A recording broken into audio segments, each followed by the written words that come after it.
अस्सलाम वालेकुम नाज़रीन, मैं हूं काशिफ रफीक। आप देख रहे हैं न्यूज़ वन पे एक बड़ी ट्रांसमिशन फैसला पाकिस्तान का, जो कि अवाम पाकिस्तान कर चुकी, अपना वोट पोल कर चुकी।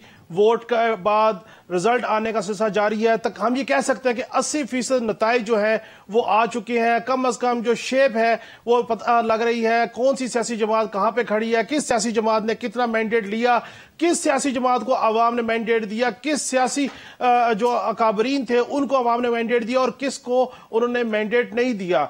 आजाद उम्मीदवार बड़ी तादाद में यहां पे आए जीत के, और देखना यह कि वो आजाद उम्मीदवार जो है वो क्या फैसला करते हैं और किस जमात का पलड़ा भारी करते हैं, या वो अपनी आजाद आना हैसियत को बरकरार रखते हुए पार्लिमान का हिस्सा बनते हैं।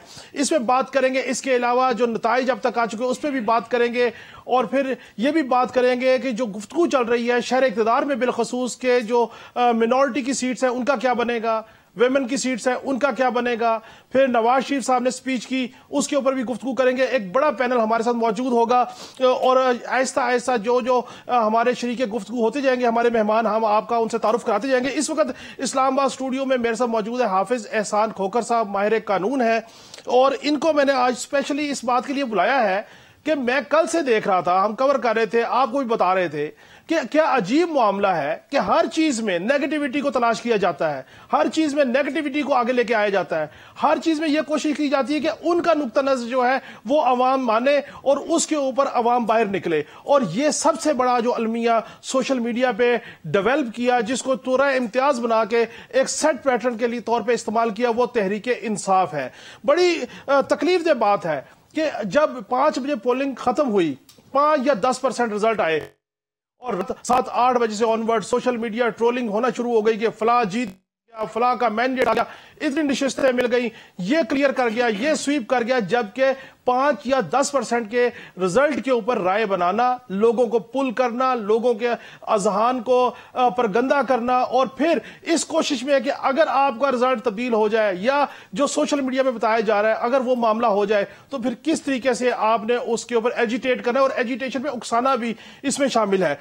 इसमें जो हमने देखा, खुद जो बानी तहरीक इंसाफ है उनके ट्विटर अकाउंट की भी कोई हैंडलिंग हो रही थी, वो तो जेल में है, उनके पास कोई एक्सेस नहीं है, कौन ट्वीट कर रहा था।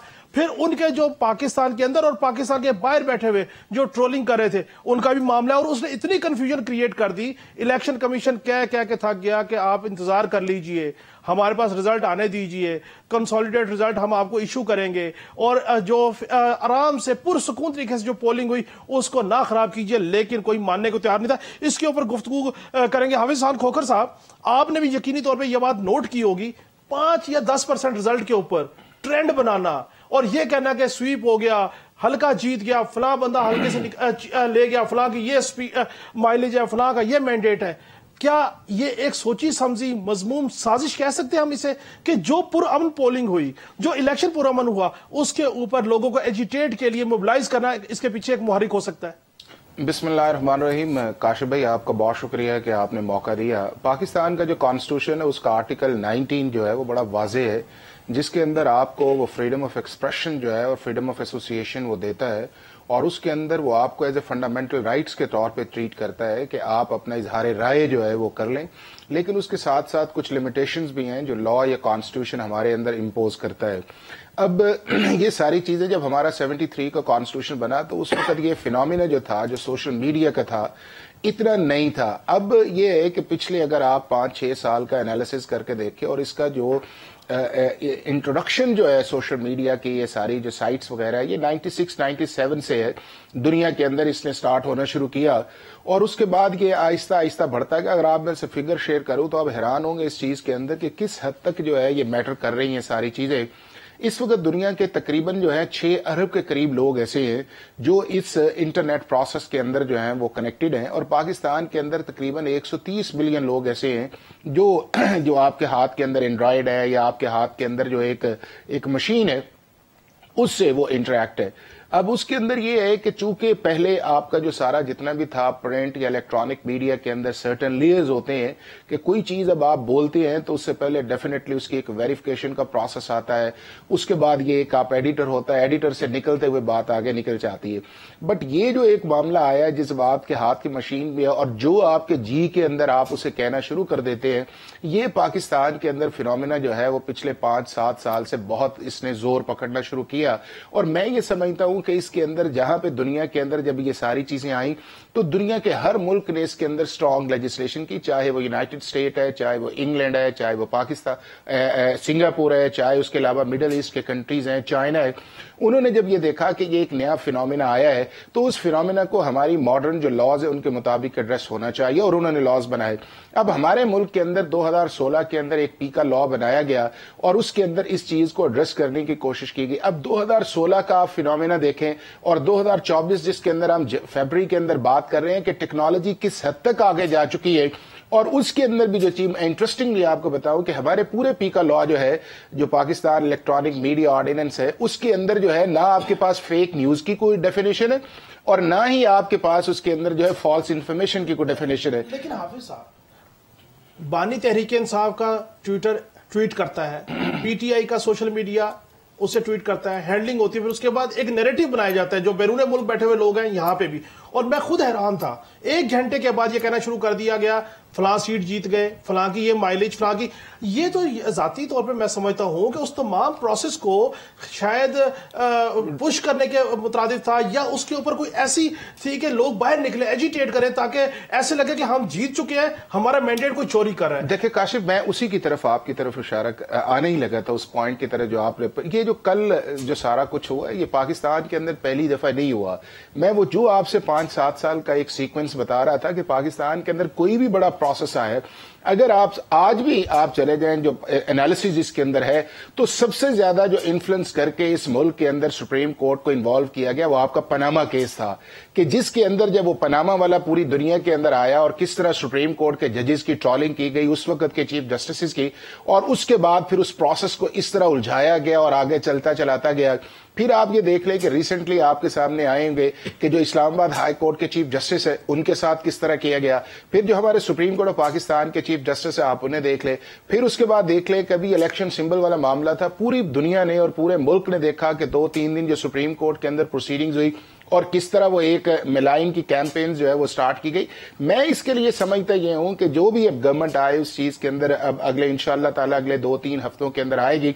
अगर इस इलेक्शन कॉन्टेक्स्ट के अंदर देखा जाए तो मैं ये समझता हूं कि जो पब्लिक परसेप्शन थे उससे ज्यादा जो है वो पीटीआई ने गेन किया केपीके के अंदर भी और उसके अंदर पंजाब के कुछ एरियाज के अंदर भी। अगर उस कॉन्टेक्स्ट के अंदर देखा जाए कि जिस तरह वो कह रहे थे कि हमारा लेवल प्लेइंग ग्राउंड नहीं है, अब आप देखें कि पीटीआई ने ऑलमोस्ट तकरीबन सारा केपी के विन किया है और पंजाब के अंदर उन सीट्स के ऊपर भी ये गए हैं कि जिन सीट्स के अंदर 2018 में नहीं थे। बात आपकी बिल्कुल ठीक है। एक तहरीक इंसाफ के अलावा बाकी सियासी जमातों ने कोई जल्दबाजी नहीं की। अच्छा, तहरीक इंसाफ ने ये नहीं कहा कि इतनी अच्छे सिक्योरिटी के इंतजाम थे, फौज ने इतनी फेवर की, इतनी सिक्योरिटी हैंडसम की जिससे ये सारा मामला हुआ, उसकी एप्रिसिएशन के ऊपर कोई नहीं है, सिर्फ क्रिटिसिज्म है। क्यों?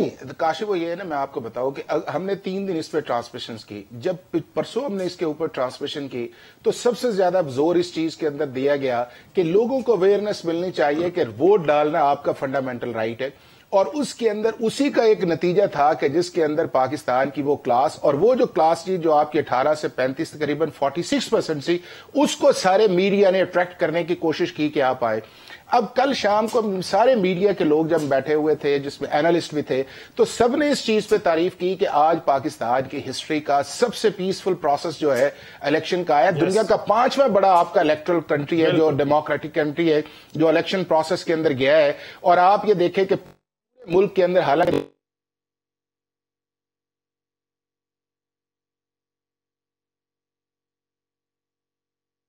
पहले आप देखें Balochistan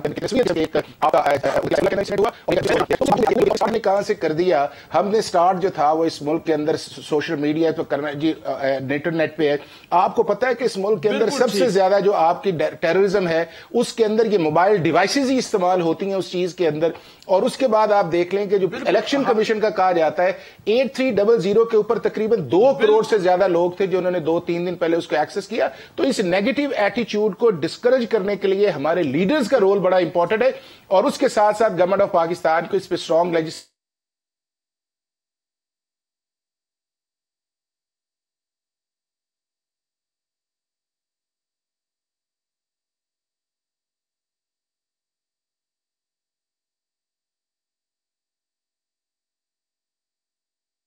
mutual assistant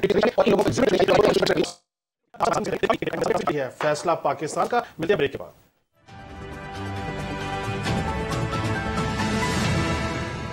welcome back नाज़रीन, फैसला पाकिस्तान का ट्रांसमिशन जारी है और हमारे साथ बड़ा भरपूर पैनल है। मैं अपने देखने वालों को एक दफा पैनल का तारुफ करवाता चलूं। हाफिज एहसान खोखर साहब हमारे साथ मौजूद हैं इस्लामाबाद स्टूडियो में। डॉक्टर फारूक आदिल साहब भी इस्लामाबाद स्टूडियो में मेरे साथ मौजूद है। शाइस्ता खोसा साहबा तहरीक इंसाफ से इनका ताल्लुक है, हमारे साथ मौजूद है। कमर चीमा साहब तजियाकार है, हमारे साथ मौजूद है। उसामा रजी साहब जमात इस्लामी से ताल्लुक है, वो भी हमारे साथ मौजूद है। जामी चांडियो साहब हमारे साथ पैनल का हिस्सा है। नादिर गबोल साहब भी पीपल्स पार्टी से ताल्लुक है, हमारे साथ पैनल में मौजूद है। ताहा अहमद MQM से इनका ताल्लुक है, हमारे साथ मौजूद है। नाज़रीन इन सबसे पूछेंगे और सबसे पहले मैं बात करूंगा उसामा रजी साहब आपसे। सर, जमात इस्लामी का नतीजा क्या कहिएगा बॉस? ये तो मानिए कि इलेक्शन बड़ा पूरा अमन हुआ, किसी किस्म का कोई मामला नहीं हुआ। खबर का हाल तो मुर्दा ही जानता है, आप कराची में आते तो आपको पता चलता। जहाँ तक इंतखाबात की सूरत हाल है तो मैं अवाम को सलाम पेश करता हूँ। पाकिस्तान के अवाम सिर्फ कराची में 2 ही पार्टियों के लिए निकले, एक PTI और दूसरी जमात इस्लामी। और जिस बड़ी तादाद में निकले, जिस कमिटमेंट के साथ निकले, जिस तरह से उनको तंग किया गया, 4-4 घंटे 6-6 घंटे खड़ा रखा गया, जिस तरह से पोलिंग को 2-2, 3-3, 10-10 घंटे ताख़ीर से शुरू किया गया, उन सब के बावजूद अवाम उस तरह से खड़े रहे और इतनी बड़ी तादाद में खड़े रहे कि जिसे आप पीसफुल रेवोल्यूशन कह सकते हैं कि अवाम का एक जहनी इनकलाब था जो तमाम पोलिंग स्टेशंस पर नज़र आ रहा था। और मैं उनको खराज तहसीन पेश करता हूँ। तमाम पार्टियों को इस शहर कराची से अलविदा कह दिया गया, मुस्तरद कर दिया गया। जो पार्टियां भी नहीं हैं, जो बेसिकली उनका नाम पार्टी रख दिया गया है, वो नामालूम किसके औजार हैं और किस तरह से इंडक्ट होते हैं और हस्ब हिदायत ही वो जो है वो चल फिर रहे होते हैं। लगता है ऐसा है जैसे कि वो सियासत कर रहे हैं और कोई सियासी लोग हैं। लेकिन इन सब लोगों को अवामी सतह के ऊपर जिस तरह से मुस्तरद किया है अवाम ने, मैं अवाम को खराज तहसीन पेश करता हूँ। पहली बात मैं ये अर्ज़ कर रहा हूँ। दूसरी बात मैं ये समझता हूँ कि मुल्क में अवाम ने जिस तरह से PTI को वेलकम कहा है, आज़ाद नुमाइंदों के नाम पे जिनके निशान अननोन थे, जिस तरह से उनका इंतखाब किया है, इस सारे उस माहौल में जो जबर मौजूद था उसके बावजूद जिस तरह से उन्होंने उनको जितवाया है, मैं एक बात बहुत दर्दमंदी के साथ, पूरे दर्द दिल के साथ ये बात कहना चाहता हूँ कि इस मैंडेट को अब कबूल करना चाहिए। पूरे मुल्क का और मुल्क के 24 करोड़ आवाम का मुफाद इसमें है कि सबको दिल बड़ा करना चाहिए और खुले दिल के साथ इनको हुकूमत बनाने की इजाज़त देनी चाहिए। मैं समझता हूँ कि अगर ये काम हम सियासी अमल में करेंगे तो इससे वो बहुत सारे ज़ख्म मुंदमिल हो जाएंगे और बहुत सारे सोशियो पॉलिटिकल फ्रैक्चर्स जो इस वक्त हमारी नौजवान नस्ल पर जिसके असरात बहुत ज़्यादा नज़र आते हैं, मैं समझता हूँ कि वो बड़ी हद तक जो है वो उनका इजाला होगा और ये एक बहुत मज़बूत और बहुत ही अच्छी पेशरफ्त होगी मुल्क की सियासत में। जी ठीक। शाइस्ता खोसा साहबा, आपने उसामा रजी साहब की बात सुनी, बड़ी अच्छी बात उन्होंने की। यही बात मियां साहब ने भी कही कि वुसअत क़ल्बी का मुजाहरा करें, एक दूसरे के मैंडेट को तस्लीम करें, आए मिल के चलते हैं। आपने इलेक्शन भी जीता है लाहौर से और सरदार लतीफ़ खोसा साहब का, क्या कमेंट करेंगी इस पे? मिल के चलने की सूरत बन सकती है? मैंने तो ये इस तरह नहीं कहा।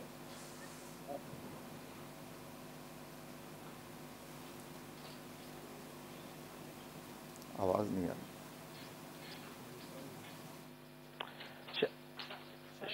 शाइस्ता, आपका शायद माइक जो है वो उसका इशू है, माइक प्लीज अनम्यूट कीजिएगा। आवाज आ रही है? जी अब आ रही है। जी प्लीज, जी प्लीज। देखिए, जैसा आप जानते हैं कि हमने NA 122 का 40,000 के मार्जिन से इलेक्शन जीता है। ठीक। और अवाम के ये हालात थे कि वो सुबह फजर के नमाज पढ़ने के बाद बेताब थे। वोटर पर्ची अपनी खुद बनाई हुई थी 8300 पे मैसेज करके, और वो बेताब थे कि सुबह सुबह जाके 12 बजे से पहले पहले खुद अपनी फैमिलियों को, बच्चों को, सबको वोट कास्ट करवाएं। और इतना बड़ा टर्न आउट निकला है और लोग आए हैं। आप देखिए कि साद रफीक साहब के जो आप रिजल्ट उठा के फॉर्म 45 के देख लें, वो आप सबके सामने हैं। तो देखिए लोग तो खान साहब से प्यार करते हैं, लोग खान साहब के लिए निकले हैं। ये जितने भी आजाद उम्मीदवार हैं, ये खान साहब के उम्मीदवार हैं, ये आजाद नहीं है, खान साहब के उम्मीदवार हैं।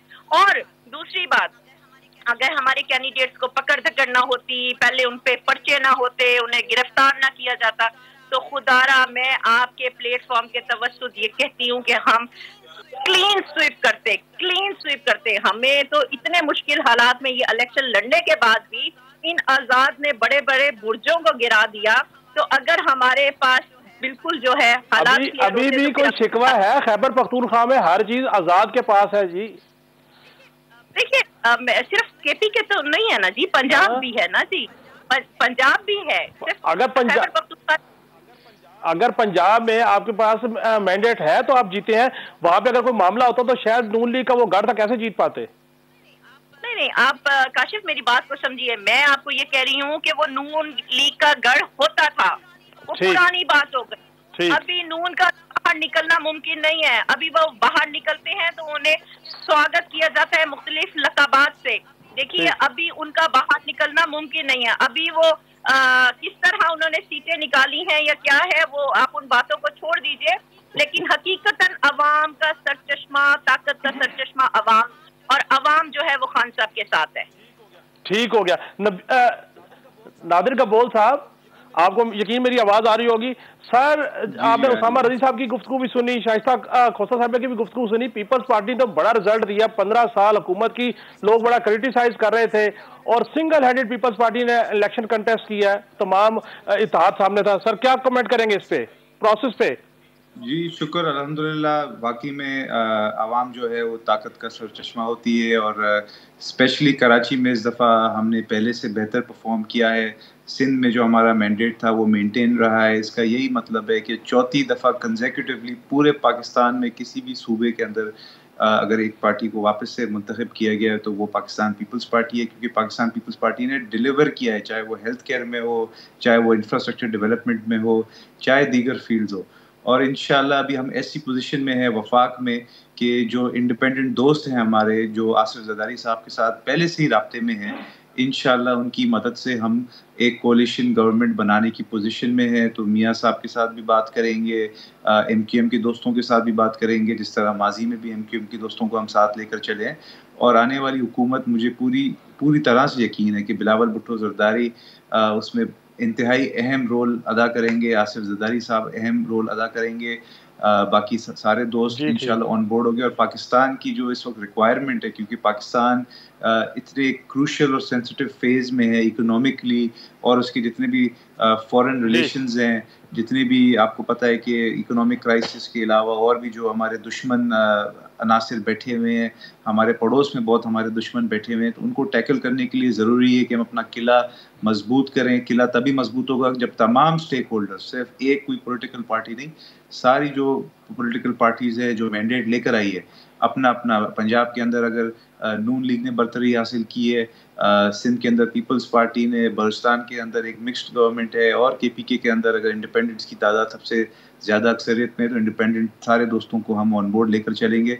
इंडिपेंडेंट दोस्त भी आई एम श्योर आने वाले दिनों में अपने फ्यूचर का तयन करेंगे, और वो भी नहीं चाहेंगे कि वो इंडिपेंडेंट रहे, क्योंकि पाकिस्तान के हक में यही बेहतर होगा कि तमाम हमारे जो इंडिपेंडेंट साथी जीत कर आए हैं वो किसी न किसी पार्टी में ज़रूर शमूलियत करेंगे। जी ठीक। ता अहमद साहब, गब्बोल साहब तो कह रहे हैं MQM से भी बात करेंगे और सबको साथ लेके चलेंगे। मियाँ साहब ने भी इस बात का इयादा किया। MQM ने भी, हम देख रहे थे नताइज, शायद कौमी असम्बली की नशिस्तों पे पहले से बेहतर रिजल्ट लिए हैं, अवाम का मैंडेट लिया। क्या कहिएगा सर, साथ मिलके चलने का इरादा है ना सर? सबसे पहले आपका और आपके चैनल का बहुत शुक्रिया कि आपने हमारा मौक़िफ़ जानने के लिए हमें अपने प्रोग्राम में मदऊ किया। देखें जी, MQM के दरवाजे तमाम सियासी जमातों के लिए खुले हुए हैं। जो भी चाहता है कि वो आए, हमसे आए, बात करे। ये जमहूरी अमल है, हम सबको वेलकम करते हैं, आए हमसे बात करें और फिर देखते हैं जो मुल्क के, कौम के और इस शहर कराची के मफाद में होगा, हमारी क़यादत वही फ़ैसला करेगी। लेकिन जैसा कि हमने इलेक्शन से पहले कहा था, हमारा एक 3 आइनी तरमीम का प्रपोज़ल है। हम चाहते हैं कि तमाम सियासी जमातें उसको सीरियसली लें। वो सिर्फ शहर कराची या सूबा सिंध के लिए नहीं है, बल्कि वो पूरे पाकिस्तान के लिए है, जिससे फ़ायदा पूरे पाकिस्तान को होगा कि तमाम इख्तियारात लोकल गवर्नमेंट के पास होंगे, फ़ंड्स लोकल गवर्नमेंट के पास होंगे, जिसमें डिलीवर करने में आसानी होगी। एक आम शहरी की, एक आम इस पाकिस्तानी के मसाइल उससे हल होंगे।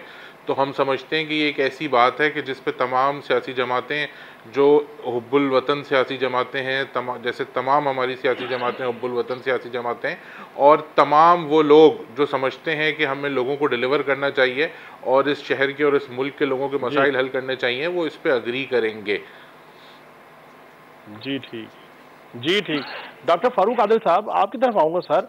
इलेक्शन का प्रोसेस तो बड़ा अच्छा हो गया, पोलिंग भी बड़ी स्मूथ हो गई, लेकिन ये नताइज में फिर कंफ्यूजन, 5% के रिजल्ट को ट्रेंड बना दिया गया। और अब जो बिल आखिर मियां साहब ने एक तकरीर भी की, उन्होंने कहा सबको साथ लेके चलना चाहिए। सर कैसे देख रहे हैं इस सारे मामले को?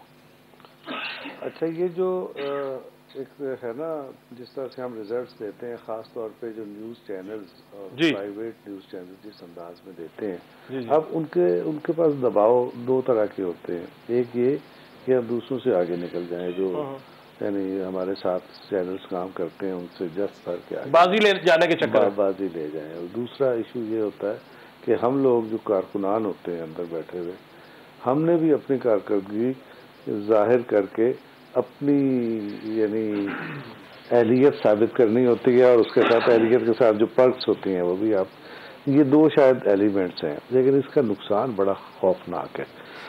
इस कदर एंजाइटी पैदा होती है, मैंने पहली बार नोट किया। इससे पहले तो ये होता था मैं टीवी बैठ के देख रहा हूँ, कोई साथ नहीं। इत्तेफाक ऐसा है, कुछ बच्चे साथ थे, वो उठ के चले गए।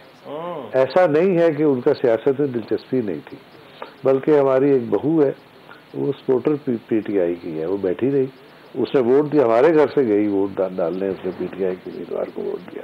उसने कहा नहीं अंकल, मैं इधर बैठ नहीं सकती, ये मुझसे बर्दाश्त नहीं होता। इसका नतीजा क्या निकलता है? देखिए, आपने 5% पे आपने दे दिया कि ये आपका रिजल्ट है, ये पॉसिबल। मसलन मैंने एक न्यूज़ चैनल है, उसने रात 8 बजे ये खबर दी कि इतनी नशिस्तों पर आज़ाद उम्मीदवार जो सपोर्टेड बाई पीटीआई हैं, वो मुस्लिम लीग नून से आगे हैं। हैरानकुन बात है ना, इतनी जल्दी 8 बजे आप कैसे ये दे सकते हैं? अच्छा, उसके बाद मैंने बैठ के उसी चैनल पर देखा कि कौन जीत रहा है, कौन हार रहा है। 2% रिजल्ट, 3% रिजल्ट, बहुत ज़्यादा 6% रिजल्ट। उस पर आप जब ये देंगे तो उससे क्या पैदा होगी? एक तो मैंने आपको अपने घर की मिसाल पेश की, दूसरे ये होता है कि जो आम का सियासी कारकुन, खास तौर पे आम आदमी भी, जिसकी कहीं ना कहीं सपोर्ट है, वो भी एक उम्मीद का शिकार होने के बाद, अगर थोड़ी देर के बाद, यानी पहले 3% का रिजल्ट है, वो 16% हो गया है, उसके बाद दुनिया बदल सकती है। जी बिल्कुल। तो वो मायूसी का शिकार होता है। इसका नतीजा क्या निकलता है? 2 नतीजे इसके निकलते हैं। नंबर 1, पहला और बड़ा खौफनाक नतीजा, और ये मैं अपने तौर पे नहीं कह रहा, एक थ्योरी है, उसको मीडिया मैलिस थ्योरी कहते हैं। ये अमेरिका के सदारती इंतखाब में आई, जब लोगों ने सियासत से लाताल्लुकी इख्तियार की। लोग सियासत से लाताल्लुक हो जाते हैं। इसकी बाई प्रोडक्ट ये है कि लोग जो इस तरह का काम मीडिया करता है वो डिस्क्रेडिट हो जाता है। बिल्कुल, मैं आपके नुक्ते को आगे लेके चलता हूँ। जामी चांडियो साहब, सर आप बताइएगा कराची का माहौल कैसा रहा? और एमक्यूएम भी कहती है हम साथ मिलकर चलने को तैयार हैं, जमात इस्लामी भी, नून लीग भी, पीपल्स पार्टी भी। अच्छा है, मुल्क की जमहूरियत के लिए सबको आगे आना चाहिए, मुल्क के लिए सबको इकट्ठा होना चाहिए। सर क्या कमेंट करेंगे इलेक्शन प्रोसेस पे और सारी थॉट पे? देखिए काशिफ साहब, इलेक्शन से पहले जो एक परसेप्शन था कि इलेक्शंस बिल्कुल ही मैनेज्ड होंगे, सूरत हाल ज़ाहिर है उसके बरक्स नजर आ रही है। एक तो बात ये नजर आता है कि इलेक्शन बहरहाल हुए और मजमूई तौर पर तो 3 बड़ी जमातें हैं, उन्होंने उसको तस्लीम भी कर लिया है। किसी भी पीटीआई हो या पीपीपी हो या पीएमएलएन हो, उन्होंने कोई मजमूई तौर पे बड़ा एतराज नहीं किया, कहीं कहीं उन्होंने एतराज जरूर किया है। मैं समझता हूं कि अब जो बड़े चैलेंज सामने हैं वो 2-3 चैलेंज बड़े सामने हैं। एक बड़ा चैलेंज ये है कि जो ज़ाहिर किसी जमात को अकेले तौर पर ये इतनी हैसियत हासिल नहीं है कि वो अपनी बना सके हुकूमत। तो अब जाहिर है कि एक बात तय है कि जो हुकूमत जो भी होगी वो कोलिशन होगी। अब प्रॉब्लम उसमें 2-3 बड़े जो चैलेंज आ रहे हैं वो ये आ रहे हैं कि जो कोलिशन गवर्नमेंट अगर बनने की सूरत हाल जिस तरह मियाँ साहब ने भी कहा है और बाकी जमातें भी कह रही हैं, तो सबसे पहली बात कि इलेक्शन से पहले जो एंटागोनिज्म देखने में सामने आया, यानी पाकिस्तान पीपल्स पार्टी के बिलावल साहब ने पूरी कैंपेन एंटी नवाज उस पर चलाई, एंटी के उस पर, और बरमला कहा कि वो एक साथ नहीं बैठेंगे। और फिर जाहिर है कि पीटीआई का रवैया पहले से उस तरह से है। तो अब इस सूरत हाल में एक तो इन जमातों का आपस में बैठना और बैठकर किसी सूरत हाल पर किसी फार्मूले पर इत्तेफाक करना बड़ा चैलेंज है। दूसरी दुश्वारी उसमें बड़ी ये है कि देखिए वो जो जमात है जिनकी बात हो रही है कि कोलिशन में शामिल हो, मिसाल के तौर पर PMLN है, PPP है, MQM है, देखिए उनके माइंड सेट हों, उनकी प्रायोरिटीज हों, उनकी सोशल पॉलिसीज हों, उनके टारगेट्स हों, बड़े मुख्तलिफ ही नहीं मुतजाद भी है। तो इन सब को रिकंसाइल करना और उनको रिकंसाइल करके किसी एक कंसेंसस पे ले आना, ये अब आने वाले दिनों का एक बहुत बड़ा चैलेंज है जो सामने नजर आता है। लेकिन मैं ये काशिफ ये कहूंगा बिल्कुल कि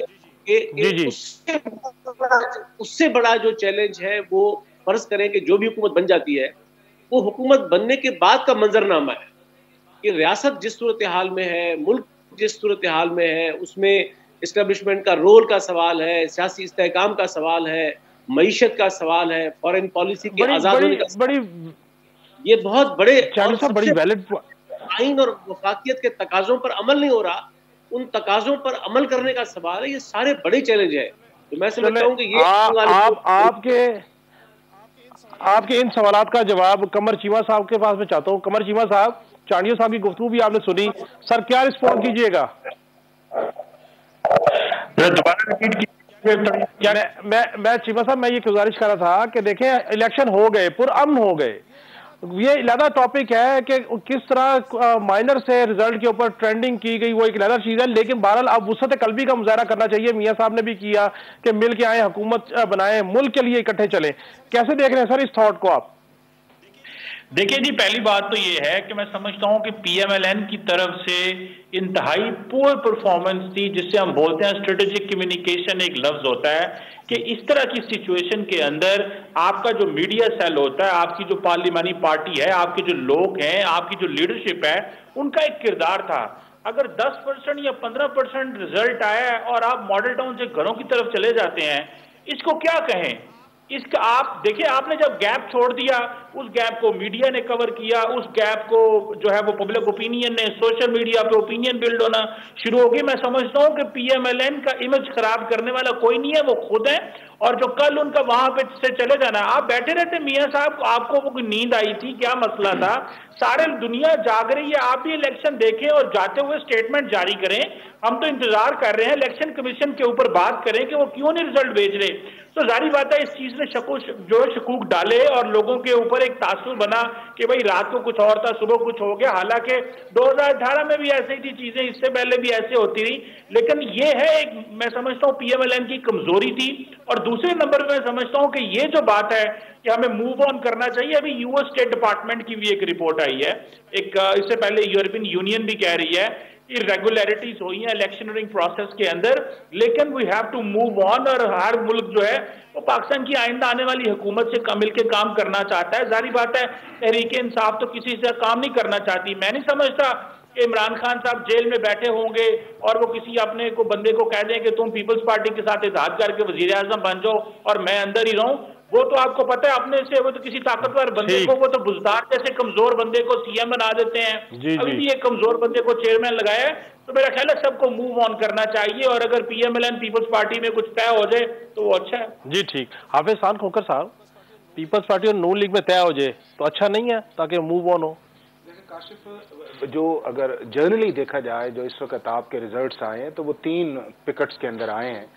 एक हिस्सा वो जो है जो PTI ने लिया, और मैं समझता हूं कि हमें इंडिपेंडेंस को PTI कहना चाहिए। दूसरा जो है वो आपका PMLN आया है, और तीसरा इसके अंदर जो है वो पीपल्स पार्टी आई है। इसके अंदर जो शेयर थोड़ा सा डिवाइड होना था वो आना था जमात इस्लामी का, एक बड़ा इस वक्त चांस था कि जिस तरह उनका कराची बेस था, और दूसरा उसके अंदर था मौलाना फजलुर रहमान का और ANP का था कि शायद उनकी स्पेस जो है वो KPK के अंदर बनती। अगर ये चीजें इस तरह के लेवल के अंदर आती तो ये जो इस वक्त चीज चल रही, अब मैं आपको इंटरेस्टिंग बताऊं, अब ये है कि बाय डिफॉल्ट अगर PMLN और पीपल्स पार्टी इकट्ठी नहीं होते तो PTI ने तो नहीं जाना है ना, PTI ना जाएगी PMLN की तरफ, चूंकि वो जो एक स्ट्रगल है या एक उनका नैरेटिव है उसको किस तरह कहेंगे, ना वो जाएंगे आपकी पीपल्स पार्टी की तरफ, चूंकि पीपल्स पार्टी को भी एक को समझते हैं। अगर इन दो इकट्ठे नहीं होते तो फिर होगा क्या कि आपके मुल्क के अंदर अगर फेडरल गवर्नमेंट नहीं बनती तो फिर आपको नए इलेक्शन कॉल करना पड़ेंगे, क्योंकि कॉन्स्टिट्यूशन के अंदर ये लिखा हुआ है कि अगर कोई भी लीडर ऑफ द हाउस जो है वो मेजॉरिटी नहीं लेता, और इस वक्त मेजॉरिटी 169 की है, तो फिर इस मुल्क के अंदर प्रेसिडेंट के पास कोई ऑप्शन नहीं है कि इस मुल्क के अंदर कि आप इलेक्शन की तरफ जाए। हाफिज साहब, आपका जो नुक्ता है ना ये बड़ा वैलिड नुक्ता है। नादिर कबोल साहब, आपने हाफिज साहब की गुफ्तगू सुनी, आप और नून लीग इकट्ठे नहीं होते तो फिर क्या होगा? तहरीक इंसाफ तो किसी का जाने को तैयार नहीं, और वैसे भी अभी तहरीक इंसाफ के तो सारे लोग आजाद उम्मीदवार हैं, अभी तो उन्होंने फैसला करना है कि उन्होंने करना क्या है। तो नादिर कबोल साहब, दूसरा मुझे ये बताइए, फजलुर रहमान साहब की बात की हाफिज साहब ने, हमने देखा सिंध में फजलुर रहमान साहब की जमात ने हर जगह कंपीट किया पीपल्स पार्टी को। पहली दफा शायद ऐसा है कि जब JUI फे और पीपल्स पार्टी आमने सामने हुआ, कोई इश्तराक नहीं हुआ। GDA से भी ज्यादा उन्होंने टाइम दिया। जी कबोल साहब, क्या कमेंट करेंगे सर? नहीं, देखें, पहली दफा तो हमारा मुकाबला नहीं हुआ है JUI से। लास्ट टाइम भी बिलावल भुट्टो ज़रदारी साहब का जो सीट है लाड़काना वाला, उसमें जो रनर अप था उस वक्त भी JUIF ही थी। तो JUIF सिंध में है उसके वोट बैंक, मेरे हल्के लियारी में भी अच्छा खासा वोट बैंक है JUIF का। इस दफा भी आई बिलीव उन्होंने 18 या 20 हजार वोट लिए हैं उन्होंने। तो मौलाना फजलुर रहमान साहब और आसिफ ज़ाहिद साहब के जो मनासिब में वो तो बहुत पुराने हैं और किसी से ढके छुपे नहीं है, पहले भी हमने मिलके काम किया है, फ्यूचर में भी करेंगे।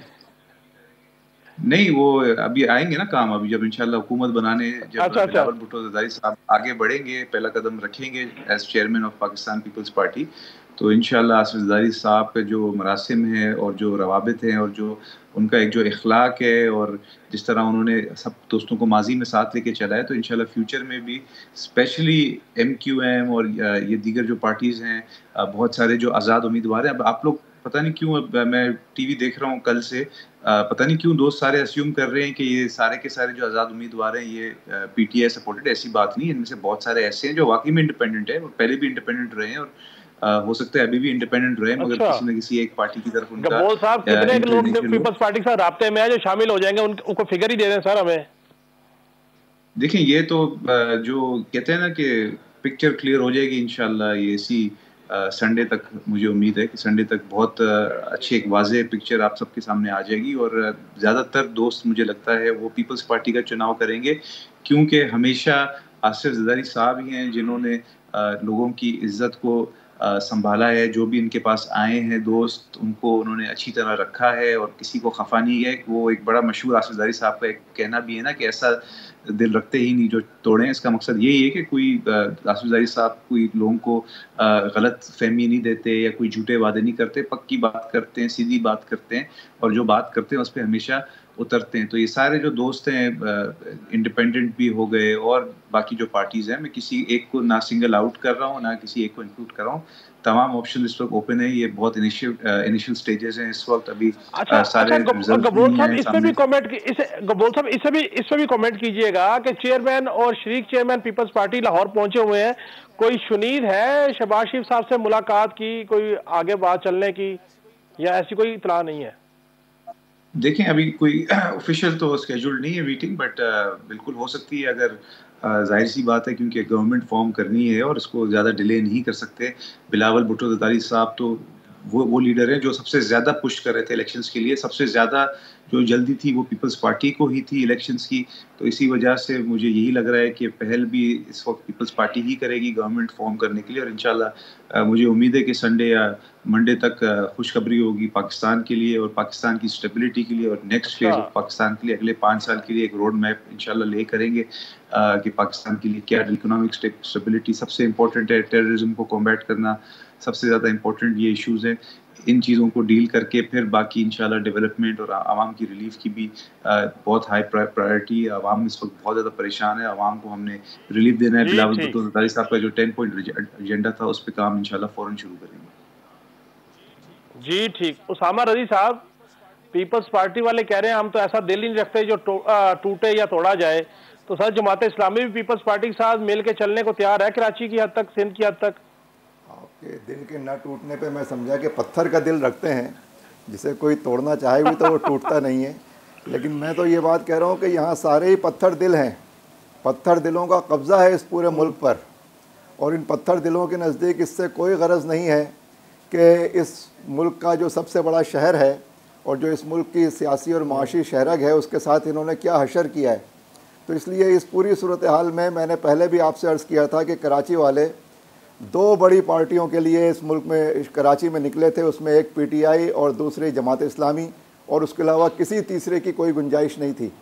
लेकिन उसके बाद जो शबखून यहाँ पर मारा गया है आवाम के मैंडेट पर, और जिस तरह से यहाँ पे जो है बंद कमरों में नताइज को तब्दील किया गया है, और जिस तरह से जीते हुओं को हरवाया गया है, और जिस तरह से एक ख़ास ग्रुप को, एक ख़ास गिरोह को जो है यहाँ पर इस शहर पर असर-ए-नौ मुसल्लत करने के इक़दाम किए जा रहे हैं, इस पूरे मैंडेट के ऊपर होने वाले डाके को और इस किस्म के कब्ज़ा और तसल्लुत माफिया को जो है इस तरह से उसको रास्ता देने को कोई भी मुहिब्बे वतन पाकिस्तानी, जिसको पाकिस्तान से मोहब्बत है, इस मुल्क के अवाम से मोहब्बत है, जो इस मुल्क को आगे लेकर जाना चाहता है, कोई भी इसको कबूल नहीं करेगा और इस तरह के इक़दाम करने वालों को कोई मुहिब्बे वतन करार नहीं देगा।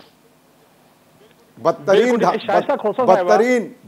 धांधली क्या, जिस चीज़ का नाम इलेक्शन रखा गया है ये इलेक्शन है ही नहीं, पता नहीं कौन सी चीज़ है जिसका नाम यहाँ पे इलेक्शन रख दिया गया है। आपका पॉइंट आ गया सर। शाइस्ता खोसा साहिबा, जरदारी साहब के साथ लतीफ़ खोसा साहब के दहाइयों के ताल्लुकात हैं, और वो तो ऐसा कोई रवैया नहीं है उनका को किसी का दिल तोड़े या किसी को ऑफेंड करें। तो आज़ाद तहरीक इंसाफ के लोग या तहरीक इंसाफ का आज़ाद पार्लिमानी ग्रुप भी बनता है पार्लिमान में, तो वो हुकूमत ज्वाइन कर सकता है जरदारी साहब के साथ, नून लीग के साथ, ये सबके साथ? देखिए काशिफ, अभी तक तो ऐसे कोई फैसले और कोई राब्ता हुआ क्या नहीं हुआ?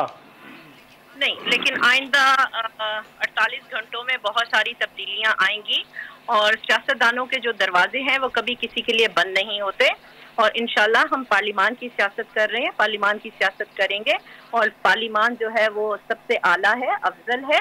और सिर्फ एक चीज बता दीजिए, सिर्फ एक चीज बता दीजिए, जरदारी साहब लाहौर में, बिलावल साहब लाहौर में, लतीफ़ खोसा साहब लाहौर में, शाइस्ता खोसा साहब लाहौर में मुलाकात हो सकती है सियासी? सियासी अभी कुछ ऐसा कोई इरादा नहीं है, और लेकिन देखिए कि शायद अगर कोई इस तरह का हो, लेकिन अभी कुछ नहीं है। और बाकी पार्टी की जहां तक पॉलिसी है, सीसी की काबीना है, सीसी में फैसले होते हैं, किसी एक इंडिविजुअल, एक इनफरादी बंदे के सोचने से, करने से फैसले नहीं होते, पार्टी के ताबे होते हैं, पार्टी फैसले करती है, और जो होगा मशावरत के साथ जो है वो फैसला किया जाएगा इंशाल्लाह। ताहा अहमद साहब, उसामा रज़ी साहब की गुफ्तगू आपने सुनी, मुझे कभी यकीन है उसामा साहब का इशारा आपकी तरफ नहीं है, मैंडेट जो है वो जो बात करें वो आपकी तरफ नहीं है, आपका मैंडेट तो ठीक है ना सर? सर देखें, उसामा भाई ने जितनी बातें यहाँ पे की हैं ना, वो सारी हाइपोथेटिकल बातें हैं जिसका हकीकत से कोई ताल्लुक़ नहीं है। जाहिर है जब हार रहे थे तो ये हो रहा था, जब बल्दियाती इलेक्शन हुए तब भी इनका ऐसा ही कोई शिकवा था। अगर इतना शक व शुबात थे तो उस इलेक्शन में क्यों पार्टिसिपेट किया कि जब हम कह रहे थे इनसे कि देखें जी ये यूनियन काउंसिल पे जो पॉपुलेशन का तनासुब है ये सही नहीं है, ये जो हल्का बंदियाँ हुई हैं ये सही नहीं है, और हमारी बात की तायीद हुई इलेक्शन से हमारी दस्तबरदारी के बाद। अगले ही दिन 53 यूसियों का इजाफा कर दिया जाता है कराची शहर में, लेकिन हाफिज साहब को शौक था मेयर बनने का, वो बने, वहाँ भी कुछ नहीं हुआ। अच्छा, इसी इलेक्शन में एक PS की सीट जिस पर हाफिज साहब जीत, तो 15 के करीब सीटें पहुंच गई MQM की, बात ठीक है? जी और बढ़ेंगी भाई, और बढ़ेंगी। कितनी सीटें होंगी इंशाल्लाह? हमारी एक्सपेक्टेशंस 18 की हैं इंशाल्लाह। आप ये देखें जिस इलेक्शन पे ये एतराज़ कर रहे हैं, इसी इलेक्शन में पार्टिसिपेट करके हाफिज नईम साहब सूबाई असम्बली के रुकन बने हैं। तो ये बताएं कि अगर ये इलेक्शन इतना बुरा है तो क्या हाफिज साहब सूबाई असम्बली में जाएंगे या इस्तीफ़ा देंगे या आगे बढ़ेंगे या क्या करेंगे? इस तरह ना करें खुदारा। अपनी छोटी सी सियासत के चक्कर में इस वक्त देखें, कौमी मफाद को देखें, मुल्क को देखें। हमें इस वक्त मिल के चलना चाहिए। हमारे पास इकोनॉमिक इश्यूज हैं, हमारे पास इंटरनेशनल इश्यूज हैं। हम ये इम्प्रेशन ना दें कि छोटी छोटी बातें करके इस तरह से हम एक दूसरे पे इल्जामात लगा के अपनी सियासत के चक्कर में हम लोग खुदारा ये वाला काम ना करें। डॉक्टर कमर चीमा साहब, कोई ब्रेक थ्रू का इम्कान है? लाहौर की मुलाकात में जरदारी साहब भी वहीं पे हैं, शहबाज शरीफ साहब भी वहीं पे हैं, क्या प्रेडिक्ट कर रहे हैं सर? देखिए जी, बहुत कुछ अच्छा निकलेगा वहां से और ब्रेक थ्रू होने हैं, क्योंकि इनके पास तो ऑप्शन ही कोई नहीं है। इन्होंने किधर जाना है? जरदारी साहब भी देखिए फ्लाइट लेके उसी वक्त आए हैं, बिलावल साहब को भी बुला लिया गया है। तो मुझे तो ऐसे लग रहा है कि नून लीग से ज्यादा पीपल्स पार्टी को जल्दी है। अच्छा, वो बहुत मिलने वाला है, प्रेसिडेंसी मिल सकती है, हुकूमत में भी बहुत कुछ चीजें मिलेंगी और बहुत सारे शेयर मिलेगा। और जरदारी साहब तो आपको पता है शुरू से वो समझ गए हैं कि हम पंजाब के अंदर उस तरह नहीं आ सके। गो के जो पीटीआई है उसने पंजाब को टेक ओवर काफी हद तक कर लिया है। तो उनको ऐसे ही पता है कि हमने इसी तरह अभी कुछ हुकूमत खुद बनाएंगे अभी ऐसे, और वो अगले भी 5 साल के लिए देखेंगे कि जो जो मिलता है ले लो। जरदारी साहब की पॉलिसी ये है, लोगों को अकोमोडेट करो, अपने लोगों को अकोमोडेट करो, पंजाब के अंदर कुछ लो ताकि अपनी जो पीपल्स पार्टी पंजाब के अंदर है उनको अकोमोडेट करो। जो थोड़े से लोग उनके रह गए हैं पंजाब के अंदर, वो परेशान होते हैं देख के कि पार्टी जो है वो एंटी पीएमएलएन सियासत भी नहीं करती, खामोश है। तो जाहिर बात है ये एक रिवाइवल स्ट्रैटेजी भी है पीपल्स पार्टी की, और जो कुछ भी मिलेगा वो उनके लिए बहुत अच्छा है मैं समझता हूँ। लेकिन पीएमएलएन इस वक्त कमजोर पोजीशन में, क्योंकि उनको देना ही देना है जी, ठीक, उनको अपनी पावर को भी मेंटेन करना और देने देना। पीपल्स पार्टी जो बड़ी बेनिफिशियरी है इस सारे सेटअप की। जी ठीक। डॉक्टर फारूक आदिल साहब, ये कमर चीमा साहब कह रहे हैं कि नून लीग ने देना ही देना है, पीपल्स पार्टी बेनिफिशियरी है, नहीं तो ये तो कहा तो यही आ था कि बिलावल साहब को कि हम वफाक में हुकूमत बनाएंगे। मतलब वो इंतखाबी माहौल तो खत्म हो गया, तो टेबल पे बैठ के आगे कौमी हुकूमत की टाइप का कोई सिस्टम बन सकता है? तजर्बा क्या कहता है सर? देखिए, ये गैब से क्या निकलता है इसका तो अंदाज़ा नहीं है, लेकिन जरदारी साहब का ऑल द वे लाहौर चले आना, फिर बिलावल साहब का भी चले आना, ये तो इंडिकेट करता है कि बातचीत ये कल से ही राब्ते हो चुके होंगे और उसकी इब्तिदा हो चुकी, और अब आज रात अगर कुछ जो मुलाकातें होती हैं उसके नताइज सामने आ जाएंगे। जो अब ये जो मियाँ साहब की तकरीर है ना, ये बहुत इम्पोर्टेंट तकरीर है। अब वो उन्होंने दावा किया है सिंगल लार्जेस्ट पार्टी का, और एक एतबार से वो हैं। अब क्या हो, क्या ये हो कि लड़ाई कर ली जाए? तो इसका तो कोई आपके पास गुंजाइश नहीं है। और ये लोग जल्दी क्यों कर रहे हैं? एक दो वजूहात हैं उसकी। सेनेट का इलेक्शन होना है जी, फिर आपके IMF के मामलात हैं, आपको तो ये मिड मार्च से पहले पहले सारी चीजें तय कर लेनी है। डॉक्टर साहब यही से गुफ्तगू शुरू करूंगा। हाफिज साहब आपसे भी इस पर कमेंट लेना है, लेकिन एक ब्रेक का कहा जा रहा है। नाज़रीन, ट्रांसमिशन जारी है, फैसला पाकिस्तान का अवाम पाकिस्तान ने कर दिया हुआ है। अब हुकूमत साजी का मामला है, गुफ्तगू है। हमारे साथ रहिए, मिलते हैं ब्रेक के बाद।